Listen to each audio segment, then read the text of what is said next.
Hello, everyone. Physics 111, Lecture 16. This is Chapter 10.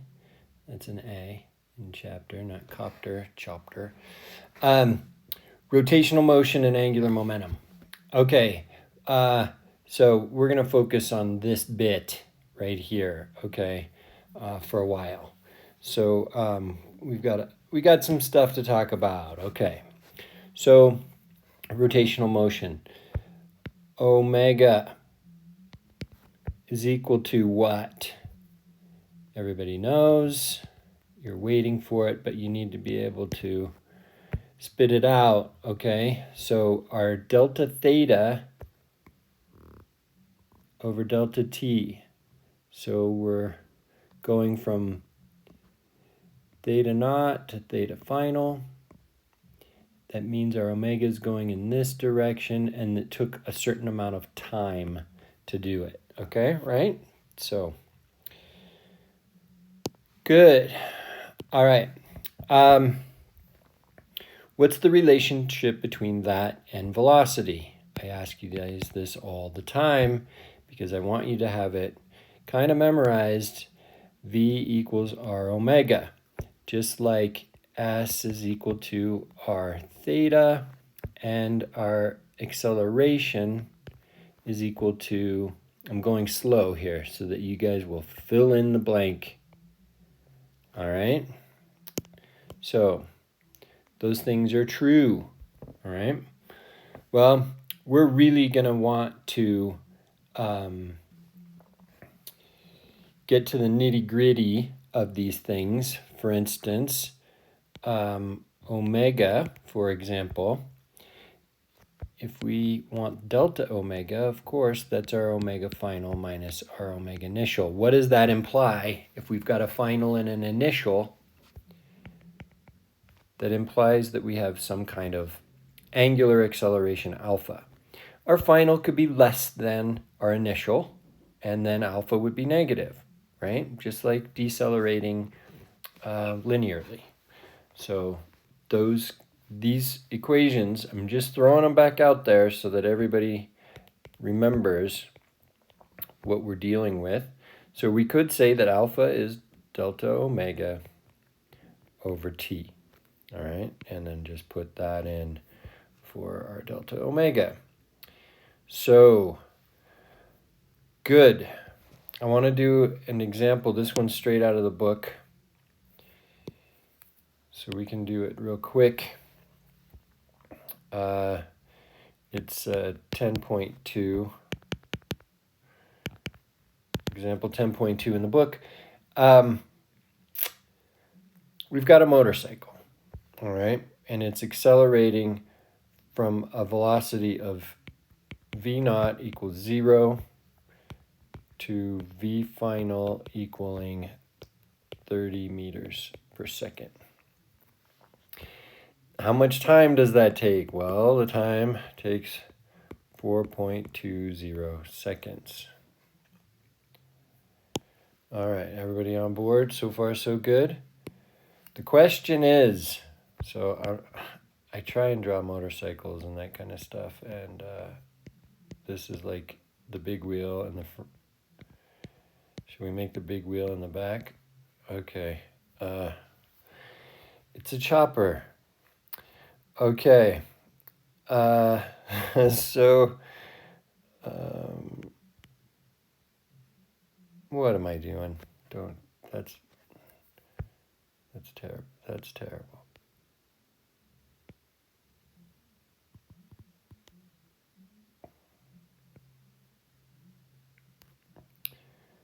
Okay, handlebars, whatever. Okay, going in this direction. So we'll say this is positive over here. Okay, there's my beautiful motorcycle going down the road. The question is, what is the angular acceleration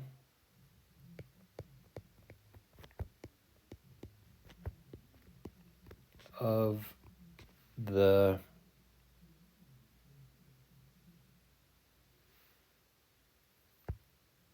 front wheel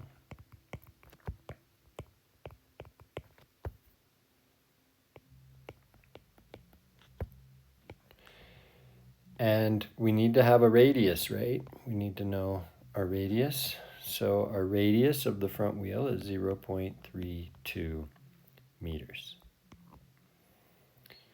All right. So what is that alpha? That's the question. Well, first of all, there are two ways to solve this. Okay, so let's move on up. And two ways. Well, there's more than two ways to solve 2. What is going on? Okay, to solve. Okay, two ways to solve. The first way, one, we want to show delta omega is equal to delta V over R. So we could say 30 meters per second over 0.32 meters. And that's going to leave us with radians per second, 93.8 radians per second. And then now that we've got delta omega, we can say that alpha is equal to delta omega over time.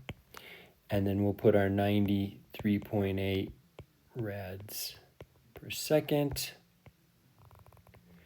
And we'll divide out by the time of 4.20 seconds. And we'll get rid of these guys. And then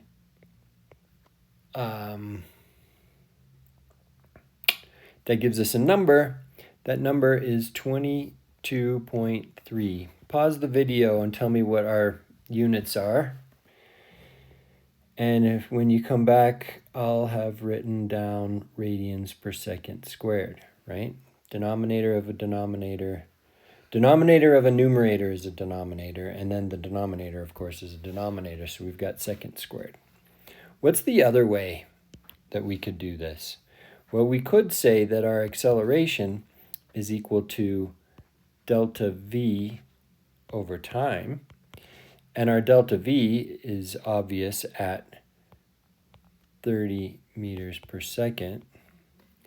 And we're going to divide out by the 4.20 seconds.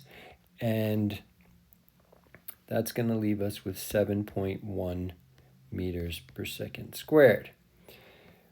7.1 meters per second squared. Great.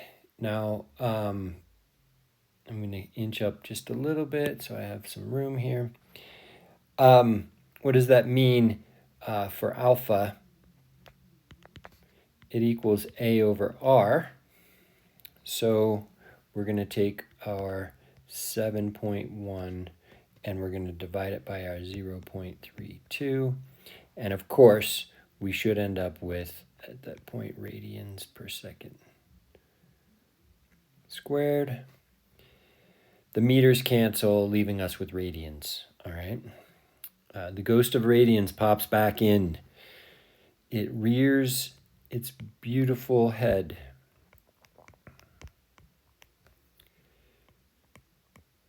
So, either way, all right? It doesn't matter which way you do this thing. You're going to get the same answer.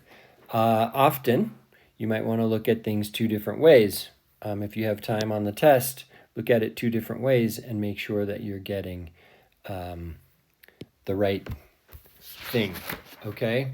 So here's where we're going to go through. Here's where we're going to go through and look at our kinematics of rotational motion, okay? So we're going to probably need to refer to this over and over and over. So I'm going to write it small and we'll just scroll back up when we need something. So rotational motion.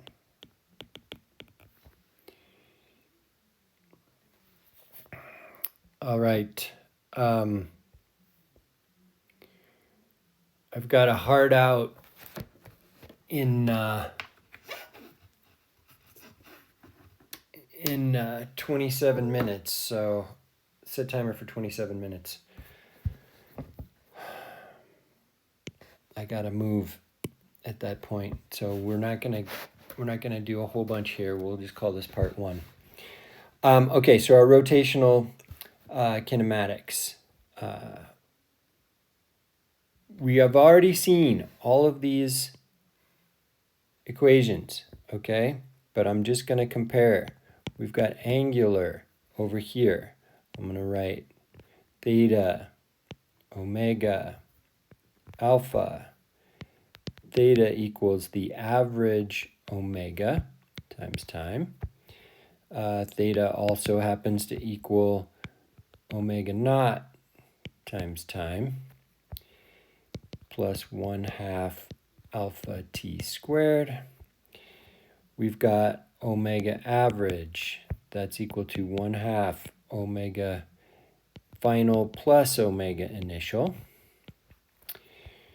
And I'm going to write down torque, all right, because we've got torque now. So torque is equal to R times R force. But what is that in terms of, if we're dealing with a perpendicular force, let's make it perpendicular, then we've got our mass times the radius of whatever's spinning around times alpha, okay?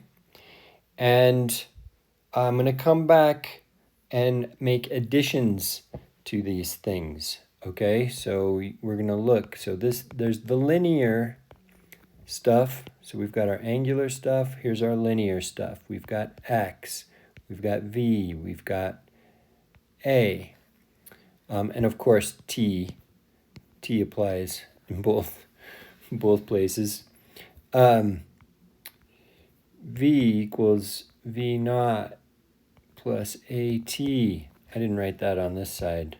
Omega equals omega naught plus alpha t. Okay, and we've got x equals v average of t. We've got x equals v naught t plus 1/2 at squared. Another one that I didn't write is omega final equals omega initial. This one's really important. Plus 2 alpha theta. And over here, I'm going to write v final squared equals v initial squared plus 2a delta x. Our v average is equal to 1/2 v final plus v initial. And we've got F equals ma, just like we have the torque. And okay, that's good. Now we're going to have some extra stuff. Okay, so we're going to have new angular equivalencies with linear. So I'm going to put the new stuff over here as we figure it out. But next to it, I want to put the relationships. Okay, so here are the relationships. So we've got theta equals our distance around the circle Okay, so you can call x equals s or whatever you want, but it's a linear distance divided by r, and that's going to give you our distance. Omega is equal to v over r. Alpha equals a over r. And here we've got v equals v naught plus at. That's a constant acceleration or alpha, okay? Alpha, and for this equation on both sides, constant, okay? All right. Again, for this equation, constant a or alpha, okay? So if you're dealing with this equation or this equation, constant, f equals ma. Again, a or alpha are constant. Okay, all right, so we will come back as things progress. Oh, you know what? If I leave a little bit of space down here, I can get rid of this. I can get rid of this and then do momentum, P, or delta P equals Ft. I like that. And of course, we've got T for both, and we've got mass for both. Okay? So what are we going to really be looking at? We're going to be looking at two different ways. We're going to be looking at another way to do F equals ma for torque. And we're going to take that and figure out a new way to do momentum. So we're going to have new torque and we're going to have new momentum. So those are the only two things that we're going to add to our kinematic equations. All right, so we're going to set that aside and we're going to come back to it.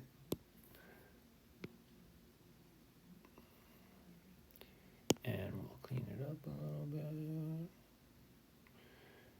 Okay, so let's talk about the dynamics of rotational motion.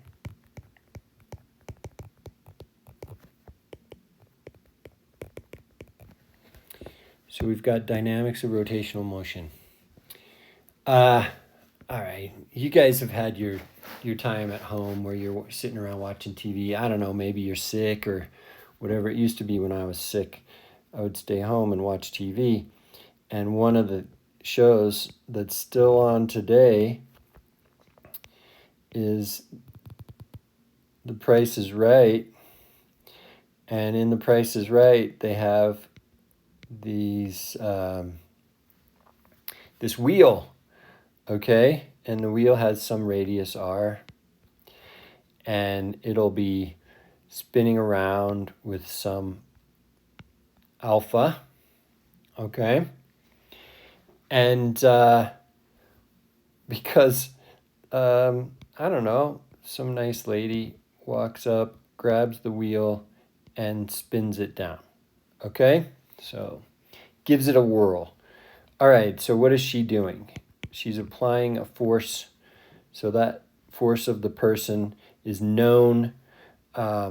We know the radius, so I'm just going to write known. These things are known. The mass of the wheel is known. And of course, the force is perpendicular to the radius. Okay, so let's write it out. Force person is perpendicular to the radius. Okay. What does that mean? That means we don't have to worry about the sine of theta because it's 90 degrees. So we can get rid of that. So nice. All right. So let's get alpha. Okay, let's get alpha. How do we get alpha? Well, let's start with f of person equals the mass of the wheel times its acceleration, right? Everybody wants to start there because that's a good place to start. Now we can say A is equal to our alpha. We just looked at our list up above and we found that. And that's going to give us that alpha is equal to our force of the person divided by the mass times the radius. Great. So that's just some number, right? We've got that. We know what that is. All those things are known. So now we want to get the torque. Okay. So what is the torque? What is the torque? That's a good question. Thanks for asking. Oh, you're welcome. The torque, we can start with the torque is equal to our radius times the force. And if we put in mr alpha as our force, then we have mr squared alpha. And we wrote that down up above, okay? We wrote that down up above. But here's where we're going to introduce a new thing.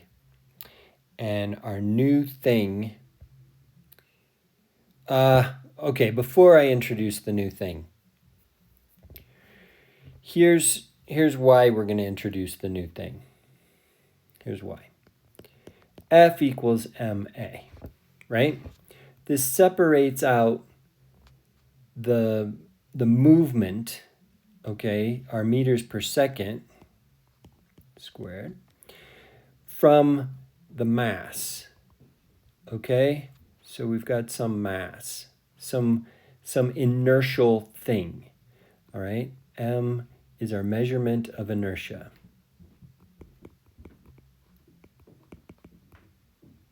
All right? It's the relationship that gives us, if we plot acceleration here and our force here, it's going to give us a linear slope. And that linear slope is the mass. Mass equals slope. Okay? So that's huge. Well, we want to do the same thing, but we want to do the same thing with torque. Okay? So torque equals mr squared alpha. What's our radians per second squared? Here. What does that leave us? That leaves us this bit, okay? And it's what we call the moment of inertia. You call it that, I call it that, everybody calls it that, okay? Moment of inertia. Okay, so let's get back to our moment of inertia.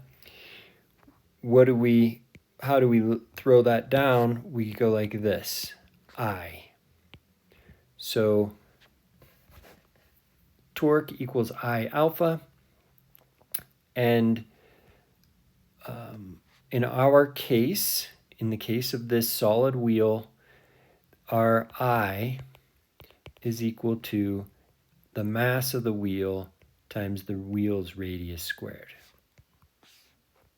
Okay, so this is basically what we say is a solid disk.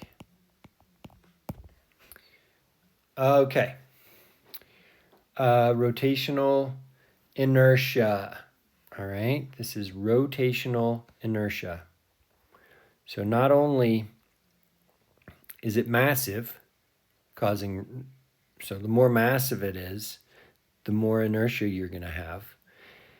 But the more the radius is, the more inertia you're going to have. Okay, so you could even think of the Earth spinning around, and the Earth spinning around is going to have some mass and some inertia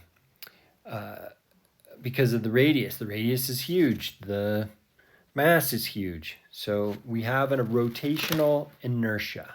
All right. So if we're rotating, if the Earth is spinning around like it does with some omega, here's our axis of rotation, it's spinning around like it does, here's our radius of the Earth, then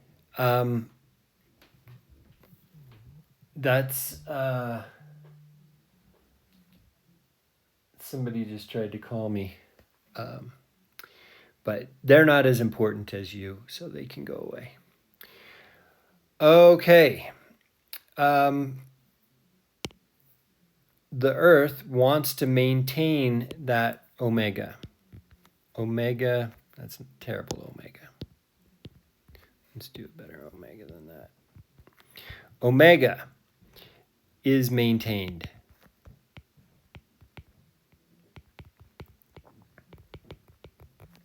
Right?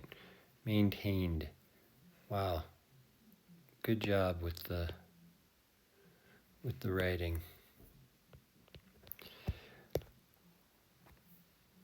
And it's maintained because the Earth has a moment of inertia. We're not going to calculate it yet, but we'll be able to soon. Okay. So how do I want to do this?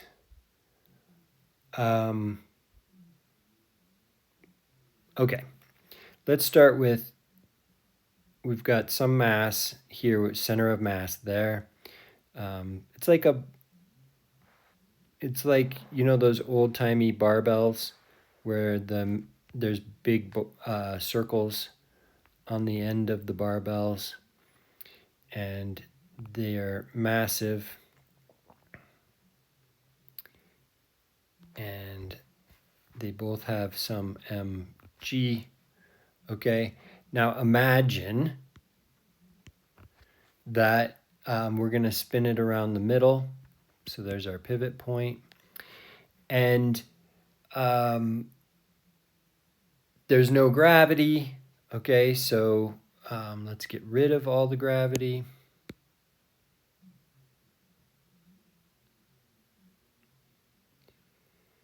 And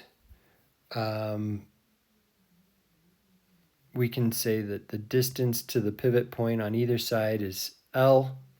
So this whole thing is 2L.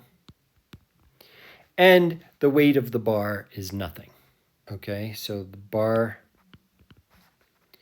has 0 mass. Okay, so we've got these two things spinning around.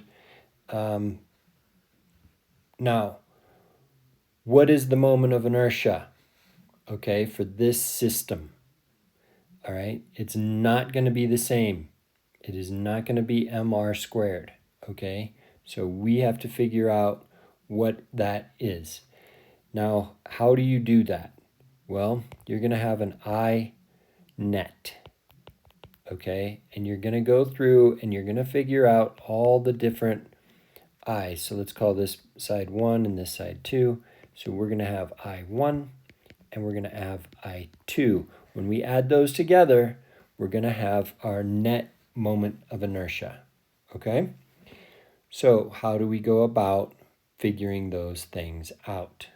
Well, instead of the wheel, which is mr squared, actually I shouldn't say instead of. I'm going to come back up because what did we figure out before? We figured out some object, this torque is torque equals I alpha, which is the new thing, by the way. Torque equals I alpha. And again, we need a good alpha here. Probably need a lot of better ones, but so we've got our torque equals I alpha, but that torque, we got that torque from doing the same thing. We took a mass and we had some distance r from a pivot point. Okay, so that gave us a moment of inertia of I equals mr squared. Well, we're doing the exact same thing. Okay, that's our bar that's spinning around in a circle. So we're going to come back down to our bar spinning around in a circle. So we could say that mr squared, m1r squared plus m2r squared. But what is r? R is equal to L. So our I net is equal to m. The two m's are equal. m1 equals m2 equals m. So m times L squared plus m times L squared. Nice. That's our I net. So what do we have in the end? 2 ml squareds.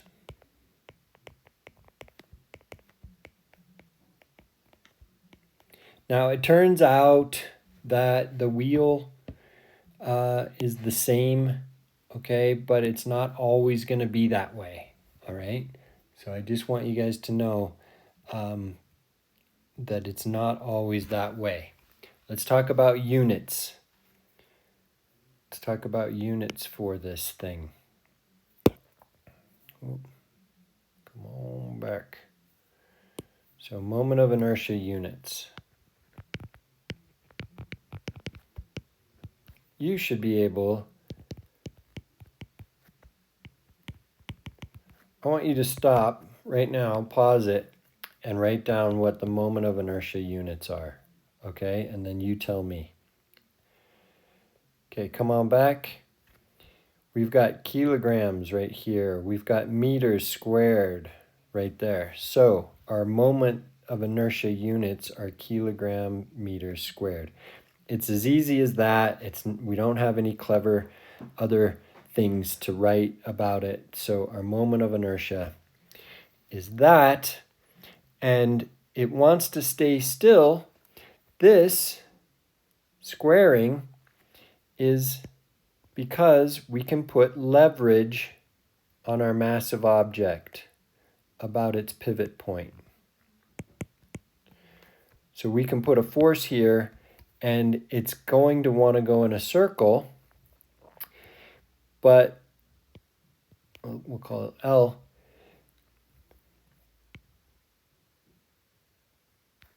But its moment of inertia grows as L grows in a squared fashion.